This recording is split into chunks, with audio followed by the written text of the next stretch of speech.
Hello बच्चों, बाजी कैसे आप सब? आई होप आप सब बहुत अच्छे हैं, मस्त हैं एंड सभी सेफ है। तो गाइज आज जो हम चैप्टर पढ़ने वाले हैं वो पढ़ने वाले हैं जीव जनन कैसे करते हैं, वो भी बहुत आसान तरीके से और बहुत कम समय में। तो बिना समय को बर्बाद किए हम करेंगे आज की क्लास को स्टार्ट एंड फटाफट से आज जाते हैं अपने टॉपिक पर। तो सबसे पहले मैं बता दूं इस चैप्टर में कौन कौन से बच्चे टॉपिक आते हैं, है ना। तो ध्यान से देंगे। सबसे पहले आता है जनन क्या होता है, जनन के प्रकार, लैंगिक जनन क्या है, यहीं पे आप पढ़ते हैं नर और मादा जनन तंत्र को। अब आपको पता है कि जो फूलों वाले पौधे होते हैं उनमें भी लैंगिक जनन होता है, यानी कि पुष्पीय पादपों में लैंगिक जनन, है ना, अलैंगिक जनन और इसकी विधियां, और साथ ही साथ आ जाता है आपका यहाँ पर जनन स्वास्थ्य। ठीक है, तो भाई ये सारे के सारे टॉपिक्स चैप्टर हम पढ़ते हैं। अब देखिए कितनी आसान तरीके से आपको मैं सारी चीजें रिवाइज करा दूंगी, है ना। तो सबसे पहले जनन क्या होता है भाई? जनन यानी कि भाई इसको हम कहते हैं वो प्रक्रम जिसके द्वारा जीव अपनी संख्या में वृद्धि करते हैं। अभी एक जीव था, जनन की क्रिया करी, 2 हो गए, ऐसे संख्या बढ़ती गई। तो क्या है भाई? वो प्रक्रम जिसके द्वारा जीव अपने यानी कि संख्या में क्या कर रहे हैं? वृद्धि कर रहे हैं। साथ ही साथ अगर ये डेफिनेशन आपको समझ नहीं आए तो आप कौन सी परिभाषा लिख सकते हैं कि भाई वो प्रक्रिया जिसके द्वारा जीव अपने जैसी समान संतति की उत्पत्ति करता है। तो भाई अगर कोई भी जीव है वो अपने जैसी दिखने वाली समान संतति की तो उत्पत्ति करता है। ऐसे थोड़ी ना होता है कि भाई आपने कभी देखा हो कि हाथी का बच्चा है बिल्ली का बच्चे को जन्म दे रहा है, नहीं ना। हाथी है तो हाथी की तरह होगा, बिल्ली है तो बिल्ली की तरह होगी, इंसान है तो इंसान की तरह होगा। तो इन दोनों परिभाषाओं में से आप कोई भी डेफिनेशन को लिख सकते हैं। आगे बढ़ते हैं यहाँ पे। तो ये चीज तो क्लियर हो जाती है जनन क्या होता है। अब आता है जनन के प्रकार। तो बेटा जनन होता है 2 तरीके से, है ना। देखो, एक होता है लैंगिक जनन और एक हो जाता है आपका अलैंगिक जनन। क्लियर? दोनों में अंतर बहुत इंपॉर्टेंट, बिकॉज 5 नंबर में आता है। तो लैंगिक और अलैंगिक में अंतर क्या होता है? लैंगिक जनन बेटा वो जनन होता है जहां पे हमें 2 जीवों की जरूरत है, जबकि अलैंगिक तो वो जनन होता है जहां पे हमें एक जीव की आवश्यकता होती है। अब 2 जीव हैं, कुछ ना कुछ तो रीजन रहा होगा कि 2 जीव चाहिए, क्योंकि बेटा हमें यहाँ जरूरत होती है युग्मक की। युग्मक कोई नई चीज नहीं है, कोशिका ही होती है एक प्रकार की। तो युग्मकों का निर्माण होगा, नर में नर युग्मक होगा, मादा में मादा युग्मक। यही तो वो 2 जीव थे। अब यहाँ पे जीव ही एक है, यानी कि यहाँ पे एक होती है मातृ कोशिका जो जन्म देती है। ठीक है, तो यहाँ पे युग्मक का निर्माण नहीं होता है। ठीक है, 2 अलग अलग जीव नहीं है वहां पे। अगर हम बात करें निषेचन होगा, तो भाई अगर 2 यहाँ पे जीव हैं, दोनों के युग्मक है, तो भाई वो युग्मक आपस में मिलेंगे। तो वो जब युग्मक मिलते हैं उसको हम कह देते हैं फर्टिलाइजेशन, यानी कि निषेचन। यानी कि क्या होता है? निषेचन होता है, जबकि अलैंगिक जनन में निषेचन नहीं होता है, युग्मक ही नहीं बन रहे हैं। ओके है। अब युग्मक ही नहीं बने यानी कि वहां पे क्या नहीं हुआ? फर्टिलाइजेशन भी नहीं हुआ, है ना।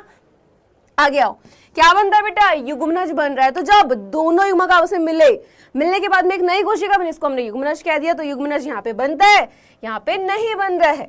और विभिन्नता अधिक आती है लैंगिक जनन में। देखा ना, माता पिता होते बच्चे थोड़ा सा अलग होते हैं, तो विभिन्नता है ना। जबकि यहाँ पे जो जीव होते हैं वो अपने जैसे ही समान संतति, अगर भाई इस तरीके का दिख रहा है तो जो बच्चा जन्म लेगा वो भी ऐसे हो जाएगा। अंतर लिख कर आ सकते हो। आगे बढ़ते हैं, लैंगिक जनन। अब लैंगिक जनन पता तो है क्या है ना। 2 जीव की आवश्यकता है, युग्मक बनते हैं, निषेचन होता है, जायगोट बनता है। अब बात आती है कि यहाँ पे नर और मादा जनन तंत्र। तो ध्यान से देखें, यहाँ पे सबसे पहले आता है नर जनन तंत्र। डायग्राम आप देख रहे हैं, इसका डायग्राम प्रैक्टिस करने की नीड नहीं है, ना ही नर जनन तंत्र की ना ही मादा जनन तंत्र की। ओके, इसमें याद रखना कि एग्जाम में अगर आ जाता है आपका, बिकॉज ये डायग्राम बच्चे बनाने में बहुत टाइम लगता है, तो मैंने कुछ इंपॉर्टेंट डायग्राम्स आपको ऑलरेडी बताए हुए हैं जो आपको प्रैक्टिस करनी है, उन्हीं में से मिलेगा आपको 100% है। इसकी प्रैक्टिस नहीं करनी है डायग्राम की बस, हाँ, लेकिन ये पॉइंट्स पता होने चाहिए, बिकॉज यहाँ से क्वेश्चन बहुत सारे निकलते हैं। नर जनन तंत्र में क्या होता है भाई? वृषण में क्या होता है? शुक्राणुओं का निर्माण होता है। शुक्राणु क्या होते हैं? नर युग्मक होते हैं, और ये वृषण कोश में स्थित होते हैं। ठीक है, क्यों? क्योंकि भाई इनको किसको? शुक्राणुओं को बनने के लिए शरीर के ताप से कम ताप की आवश्यकता हो जाती है। वृषण कोश में जब शुक्राणु बन गए, आगे जाएंगे तो शुक्राणी जो आपकी शुक्र वाहिनी होती है, यहाँ से जो शुक्राणु होता है उनका स्थानांतरण, यानी कि यहाँ इस नली के जरिए वो आगे बढ़ते हैं। ग्रंथियां, ये बहुत सारे पदार्थ को क्या करते हैं, यानी कि कुछ ग्रंथियां होते हैं जो श्राव करती हैं। अब शुक्राणु आपस में मिले तो उनको एक तो उनके रास्ते में, यानी कि जब वो जा रहे हैं, यानी कि भाई जब शुक्राणुओं का स्थानांतरण हो रहा है तो उसके लिए क्या मिल जाता है भाई? उन्हें एक तरीके से रास्ता मिल जाता है ना, तरल माध्यम हो जाता है, जिसकी वजह से उनका स्थानांतरण बहुत आसान तरीके से हो जाता है। ठीक है, शिशिन, यानी कि भाई इसके जरिए क्या होता है, जो मादा होती है उनके शरीर में शुक्राणुओं का स्थानांतरण होता है। सिंपल तरीका। अब आता है मादा जनन तंत्र। मादा जनन तंत्र में क्या होता है भाई? ये डायग्राम है आपका, अंडाशय दिख रहा है, यहीं पर अंडाणु बनता है जो कि मादा युग्मक हो जाता है ना। अब यहाँ से अंडाणु जब बाहर निकलता है उसको हम बोल देते हैं अंडोत्सर्ग। अब जब अंडाणु यहाँ से बाहर आया, इस पिंपली ने पकड़ा और आगे भेजा, कहाँ पर? यानी कि अंडाशय में तो क्या बना? अंडाणु यानी कि मादा युग्मक और जब वो अंडवाहिनी में है, अंडवाहिनी में होता है बेटा निषेचन, यानी कि यहाँ पर क्या हो जाता है, यहाँ पर आता है अंडाणु और किसका इंतजार करता है, शुक्राणु का निषेचन के लिए। तो निषेचन कहाँ हो रहा है, मादा के शरीर में हो रहा है। यहाँ पे निषेचन हो जाता है, दो कंडीशन होते हैं, निषेचन हो तब क्या होगा, नहीं हुआ तब क्या होगा। देखो अगर निषेचन हो जाता है तो जब यहाँ पे भाई शुक्राणु मिल गया, निषेचन हो गया, यहाँ पे भाई अब क्या बनेगा, आगे जाइगोट बनेगा, फिर वहां से भ्रूण, और फिर जो बेबी होता है 9 मंथ तक उसका पूरा विकास होता है, 9 महीने के बाद वो जन्म ले लेता है। ठीक है, गर्भाशय में 9 महीने रहता है। ठीक है, अब सोचो कि अगर निषेचन ना हुआ हो तो होता क्या है, अंडाणु इंतजार करता है और जब शुक्राणु नहीं मिलता है तो वो आगे जाता है, जिसकी वजह से एंडोमेट्रियम की जो दीवारें होती हैं, जब बेबी होता है तो ये दीवारें मोटी नहीं हो पाती, लेकिन जब ये दीवारें, यानी कि अगर हम बात करें, ध्यान सुनना, जब यहाँ बेबी है, ठीक है, आप सोचो यहाँ पे ये चीज, तो ये दीवारें जो हैं ये अगर हम बात करें मोटी नहीं हो पा रही, लेकिन अब बेबी नहीं है तो ये दीवारें मोटी होना शुरू होती हैं और रुधिरस्राव के रूप में टूटना, यानी कि भाई शरीर से बाहर निकलना शुरू हो जाती है, जिसको हम ऋतुस्राव कह देते हैं। ठीक है, 50 वर्ष तक आते आते ये महिलाओं में जो एक प्रक्रिया होती है बंद हो जाती है। तो ये बहुत आसान तरीका हो गया, वापस रिवाइज करते हैं। अंडाशय में अंडाणु बनते हैं, अंडवाहिनी में निषेचन होता है, गर्भाशय में बेबी रहता है, जब निषेचन होता है। ठीक है, अब यहाँ पे अगर हम बात करें कि भाई जब निषेचन नहीं होगा, तो जब निषेचन नहीं होता है तो यहाँ पे जो एंडोमेट्रियम की दीवारें होती हैं वो मोटी होकर, क्योंकि वहाँ पे बेबी नहीं होता उस टाइम पे, तो वो मोटी होंगी दीवारें और टूटना शुरू कर देंगे और रक्तस्राव के रूप में बाहर निकल जाएंगे। सिंपल है ना। आगे बढ़ो। अब जो फूलों वाले पौधे होते हैं उसमें भी तो नर और मादा भाग होते हैं ना बच्चा, तो बस वही उससे, लेकिन उससे पहले मैं जानना था फूल क्या होता है। तो फूल, पुष्प होता क्या है बेटा, पुष्प होता है आपके प्रोहो का रूपांतरण। ठीक है, फूल क्या है, प्रोहो का रूपांतरण हो जाता है। अब फूल जो होता है बेटा, इस सबसे पहले फूल के भागों को जानना बहुत ज्यादा जरूरी होता है। देखो फूल जो होता है इसके 4 मुख्य भाग होते हैं। सबसे पहले आ जाता है बाह्य दली, जो आप ग्रीन कलर का देख रहे हैं। फिर आ जाता है दलपुंज, जिसको हम पंखुड़ी भी कह देते हैं, यानी कि नंबर 1, ये नंबर 2 है ना। नंबर 3 जो आता है बेटा वो आ जाता है आपका पुंमांग, और पुंमांग जो होता है वो मिलकर बना होता है इन पुंकेसर से। पुंकेसर के खुद 2 भाग होते हैं, परागकोश और पुतंतु, और इसी परागकोश में बनते हैं कौन, आपके परागकण। सिंपल, क्लियर है। यहाँ पर जो आपका नेक्स्ट पार्ट हो जाता है 4th, वो होता है आपका जायांग वाला भाग, और जायांग जो है वो मादा जननांग है, जो इस स्त्री केसर से मिलकर बना है, और इस स्त्री केसर के भी 3 भाग होते हैं, वर्तिकाग्र, वर्तिका और अंडाशय। क्लियर है। जबकि पुंमांग क्या होता है, नर जननांग होता है। जब फूल को जान लेते हैं, इसकी संरचना को जान लेते हैं, फिर बारी आ जाती है कि ठीक है फिर निषेचन कैसे होगा यहाँ पे। लेकिन याद रखना कि जो फूलों वाले पौधे होते हैं उनमें निषेचन से पहले होती है परागण की क्रिया।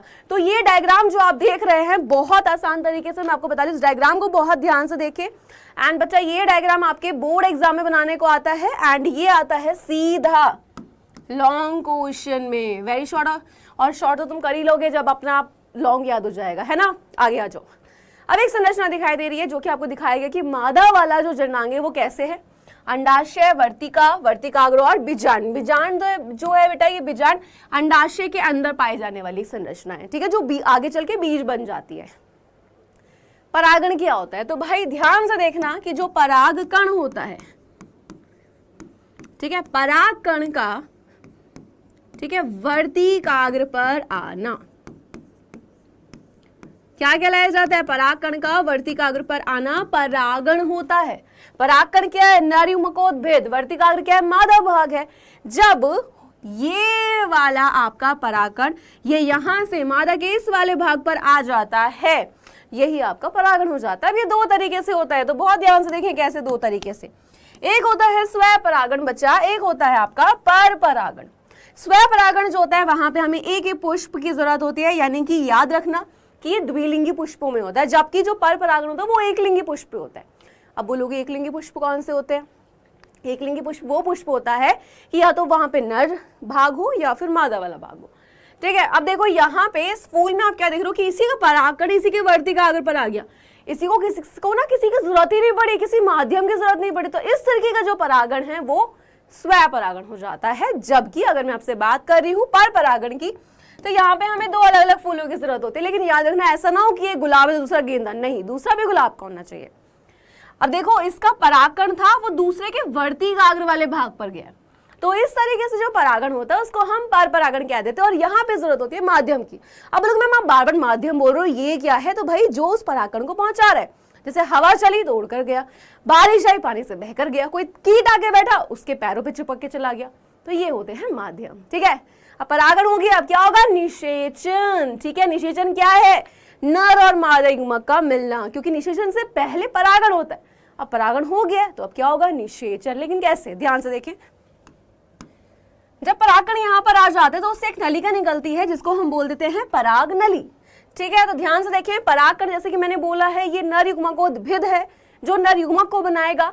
तो नर युग्मक पराग नली से नीचे आता है, और जब ये नीचे आता है ना बेटा तो होता क्या है? ये बीजांड में प्रवेश करता है। अगर आप ध्यान से देख रहे हो तो यहाँ लिखा हुआ है मादा युग्मक का केंद्र, यानी कि अंडाशय है, उसके अंदर बीजांड ये है क्या?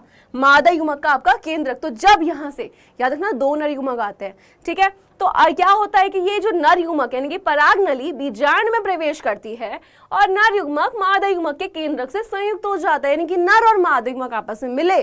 कौन सी क्रिया हो गई? निषेचन की क्रिया हो गई, सिंपल। ठीक है, चलो, तो इस तरीके से एंड ये डायग्राम आपको बना कर आना है जब वो बोलेंगे कि फूल यानी कि पुष्पी पादपों में निषेचन की क्रिया कैसी होती है। अब एक बहुत सिंपल शॉर्ट चार्ट तरीके से समझें इसको। पुष्प क्या है? प्रोग का रूपांतरण, बाह्य दल दलपुंज जो होते हैं पुष्प में सहायक अंग के रूप में काम करते हैं। पुमंग जो है वो नर जनांग है, जयांग जो है वो मादा जनांग है। निषेचन की क्रिया जब होती है तो परागकण का क्या होता है? यानी कि परागकण वर्तिकाग्र पर आता है। फिर क्या होता है? नर और मादा युग्मक आपस में मिलते हैं। उसके बाद क्या होता है? अंडाशय फल में, यानी कि जब हम बात करें कि जैसे निषेचन हुआ, अंडाशय फल में बदल जाता है, बीजांड जो है वो बीज में बदलता है, और जो सारे भाग होते हैं वो झड़ जाते हैं। बस सिंपल, इतनी सी कथा थी, है ना। अब देखें यहाँ पे अलैंगिक जनन, तो भाई ये तो वो जनन है जहां पे हमें एक जीव की आवश्यकता है। ठीक है, और इसकी ना अलग अलग विधियां होती हैं। तो सबसे पहले यहाँ पे जो विधि दिखाई गई है, अगर आप इसको देख रहे हो तो यहाँ पर हो रहा है आपका विखंडन। लेकिन कौन सा विखंडन? वो हो रहा है आपका द्विविखंडन। द्विविखंडन क्या होता है? जो एक जैसे फॉर एग्जांपल अमीबा में होता है, इसका एग्जांपल अमीबा। ये क्या करेगा? अपने जैसे 2 नए जीव को बना देगा। देखो, सबसे पहले केंद्रक बटेगा, कोशिका द्रव्य बटेगा, और एक टाइम के बाद 1 से 2 नए जीव बन जाएंगे। अब विखंडन 2 तरीके से था, द्विविखंडन, और दूसरा आ जाता है बच्चा आपका बहुविखंडन। बहु का मतलब बहुत सारे, यानी कि अभी तो 2 भागों में बटा, अब बहुत सारे उसके भाग वहां पर बन जाएंगे। ठीक है, तो ध्यान से देखें, यहाँ पर ये आप देख रहे हैं कोशिका है, और सबसे बाहर की तरफ वहां पे ना क्या बना हुआ है? एक रक्षी भित्ति जो रक्षा कर रही है। तो यहाँ पर भी केंद्रक बटेगा, बिकॉज जब एक कोशिका विभाजित होती है सबसे पहले कौन बटता है? केंद्रक, फिर कोशिका द्रव्य, एंड फिर होता क्या है बेटा? यहाँ पर एक नई कोशिका बन जाती है। अब हम देख रहे हैं यहाँ पे सिस्ट है जो रक्षी भित्ति है ना। तो जब ये केंद्रक बढ़ जाते हैं, कोशिका द्रव्य बढ़ जाता है, ये सिस्ट जो हो जाता है ये फट जाता है, और जितने भी जो कोशिकाएं हैं वो मुक्त हो जाती है ना। इसका जो एग्जाम्पल है वो है प्लाज्मोडियम। ठीक है, नेक्स्ट बढ़ाओ। नेक्स्ट आप विधि देखते पहचान गए होंगे क्या हो रहा है भाई? यहाँ पर हो रहा है मुकुलन। यीस्ट और हाइड्रा 2 इंपॉर्टेंट एग्जाम्पल है इसके। ये हाइड्रा था, इसमें होता क्या है इस विधि में? जो जीव होता है ना बेटा, उसके शरीर से एक छोटा सा उभार निकलता है, उस उभार को हम लोग मुकुल कह देते हैं। ये धीरे धीरे ये बड़ा होगा, और एक टाइम बाद अपने जनक से, जनक कौन होता है? जो जन्म दे रहा है, उससे अलग हो गया, और एक वहां पे नया जीव बन गया। सिंपल। थर्ड पर है, ये थर्ड हो जाता है आपका कौन सा? नंबर 3 है बीजाणु निर्माण। आप बोलेंगे मैम ये बीजाणु क्या होता है? मैं बोलूंगी ये बीजाणु एक ऐसी संरचना है जिसमें इतनी क्षमता है कि एक नए जीव को बना दे। ठीक है, बड़ी क्लास में जब जाओगे बहुत डिटेल में पढ़ोगे। तो ये बीजाणु धानी, इसके अंदर बहुत सारे बीजाणु हैं, और बीजाणु वो संरचना है जिसके अंदर क्षमता है अपने से बहुत सारे, यानी कि एक नए जीव को बनाने की। वहां पे सिंपल ये मान लो। ठीक है, एक टाइम आता है कि बीजाणु, जो बीजाणु धानी होती है, यानी कि भाई बीजाणु आवरण फटा और सारे बीजाणु हवा में फैल गए, जहां जहां पर गिरेंगे वहां पर एक नया कवक तंतु, उनसे कवक जाल, और फिर एक नया कवक बन जाता है। ठीक है, तो इस तरीके का जो देखा गया वो राइजोपस पे देखा गया है। आगे आओ, नेक्स्ट ये है भाई आपका क्या? पुनर्जनन। पुनर्जनन क्या हो जाता है? फिर से जन्म होना, है ना। क्यों? क्योंकि इनमें पाई जाती है पुनरुद्भवन की क्षमता। ये ऐसी क्षमता होती है जिसमें जो जीव का शरीर होता है वो क्या हो जाता है भाई, यानी कि अगर उसका हाथ पैर कुछ भी कट जाता है भाई, यानी कोई अंग कट जाता है ना, वो वापस पहले जैसे नॉर्मल हो जाता है। हमारी उंगली कटे पहले जैसे नॉर्मल होगी? नहीं होगी भैया, है ना, किसी कटनी भी नहीं चाहिए। और ठीक है, देखो प्लानेरिया, प्लानेरिया जो होता है बेटा सबसे ज्यादा इसमें पुनरुद्भवन की क्षमता पाई जाती है। याद रखना, हाइड्रा में मुकुलन द्वारा भी होता है और उसमें पुनरुद्भवन की क्षमता भी होती है, यानी कि पुनर्जनन भी होता है, लेकिन प्लानेरिया में सबसे ज्यादा होती है। ठीक है, देखो कोई कुछ रीजन रहा होगा, इसका शरीर 3 खंडों में बढ़ गया और हमें लगा वो मर गया, लेकिन मरा नहीं है, है ना। क्या हो गया वहां पे? और 3 नए जीव बन गए। आ गया स्पाइरोगायरा कौन सी विधि है भाई? ये विधि है आपकी खंडन की विधि। इसमें क्या होता है, जैसे इसका एग्जाम्पल है स्पाइरोगायरा, क्या है भाई कि ये परिपक्व स्पाइरोगायरा, एक विकसित स्पाइरोगायरा बड़ा हुआ, जब ये प्रौढ़ अवस्था में ही टूट गया, भट गया, है ना। अभी हमें लगा कि ये गया इसका भी काम हो गया, लेकिन नहीं, काम नहीं हुआ इसका। ये जो तीन टूटे, तीन भागों में जो ये बटा है, ये तीन स्पाइरोगायरा बन गए। अभी धीरे धीरे विकसित होंगे, बड़े होंगे और फिर आगे जाके वो टूट जाएंगे, फिर वो धीरे धीरे, यही प्रक्रिया चलती रहती है बस। नेक्स्ट कायिक प्रवर्धन। कायिक प्रवर्धन आपका होता है बेटा पौधों में, जिसमें पौधों के जड़, तना, पत्ती, इन सब भागों को लिया जाता है और एक नया पौधा बनाया जाता है। सबसे पहले आ जाती है कर्तन लगाना। कर्तन में क्या होता है कि भाई एक पौधा, उसकी शाखा को काटा और उस शाखा को जब मिट्टी में लगाया तो हमने देखा थोड़े समय के बाद उसे जड़ें निकलना स्टार्ट हो गई और धीरे धीरे वो पूरा पौधा बनना शुरू हो गया। ठीक है, ये कर्तन लगाना है। नेक्स्ट सेकंड दाब लगाना। दाब लगाना क्या होता है कि भाई बहुत सारी शाखाएं निकली पड़ी है, एक शाखा को हमने क्या किया, इस तरीके से ज्यादा जमीन में, आधा बाहर, और थोड़े समय के बाद हमने देखा कि वहां पे जड़ें निकलना स्टार्ट हुई, इससे नया पौधा बनना शुरू हुआ। और जब इस तरीके से हो जाता है तो हम इसको यहाँ से काट देते हैं। ठीक है, तो बस ये दाब लगाना हुआ। नेक्स्ट आपका जो नंबर 3 पर आता है एंड मोस्ट इंपॉर्टेंट आपके बोर्ड एग्जाम्स के लिए, वो है रोपण। रोपण में क्या होता है कि भाई दो अलग अलग पौधे हैं, एक का जड़ वाला भाग लिया, एक का ऊपर वाला भाग लिया, और उन दोनों भागों को हमने जोड़ दिया, जिनसे एक नया पौधा बनाया जाता है। इसी को हम क्या देते हैं, रोपण। सिंपल, खत्म हो लैंगिक जनन की सारी विधियां।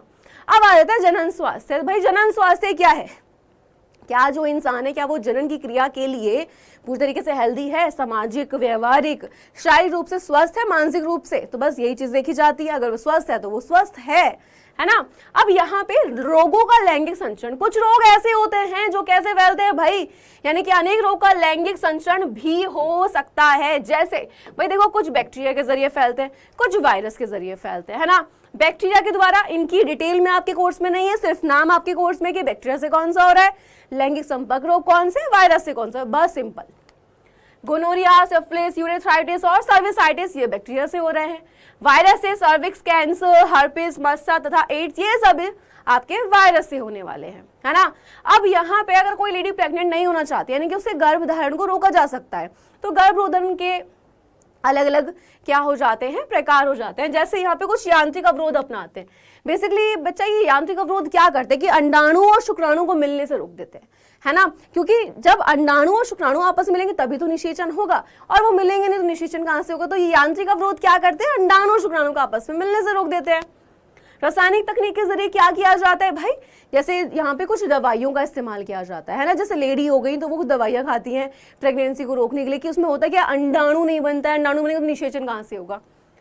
आपका ट्यूबेक्टोमी, वेसेक्टोमी, ट्यूबेक्टोमी जो होते हैं मादा के शरीर में होते हैं, जिसमें अंडवाहिनी में अवरोध पैदा कर देते हैं, निषेचन ही नहीं हो पाएगा भाई फिर तो, है ना। और वेसेक्टोमी में जो नर की शुक्रवाहिनी होती है उसको काट दिया जाता है, बेसिकली कि चिकित्सा उसमें आ जाता है ना। यहाँ पे अगर हम देखें आपका वही वाले पॉइंट है, नसबंदी एंड ट्यूबेक्टोमी। तो इस तरीके के यहाँ पे अपनाए जाते हैं क्या कुछ तरीके, ठीक है, गर्भरोधन के लिए। तो चैप्टर हो गया कंप्लीट इतना आसान तरीके से। कितना समय लगा, ज्यादा समय नहीं लगा, बिल्कुल भी नहीं लगा ना। तो बस इसी कॉन्सेप्ट के साथ हम लेकर आए हैं रिवाइज इंडिया, जहां पे आपको पूरा चैप्टर देखा मैंने कितनी आसानी से रिवाइज करा दिया, इतने कम समय में, वो भी क्योंकि एग्जाम आ रहे हैं ना बोर्ड, है ना। तो समय हमारे लिए बहुत ज्यादा जरूरी है। और अगर आप इस चैप्टर के डिटेल में पढ़ना चाहते हैं लेक्चर, तो वो यूट्यूब प्लस डाउटनेट ऐप दोनों पर है लेक्चर, तो आप उनको डिटेल में भी पढ़ सकते हैं। ठीक है, चलिए आई होप आपको मजा आया, अच्छे से रिवाइज हुआ है। मिलते हैं नेक्स्ट क्लास में एक न्यू चैप्टर के साथ। तब तक के लिए bye bye and take care and love you बच्चा पार्टी।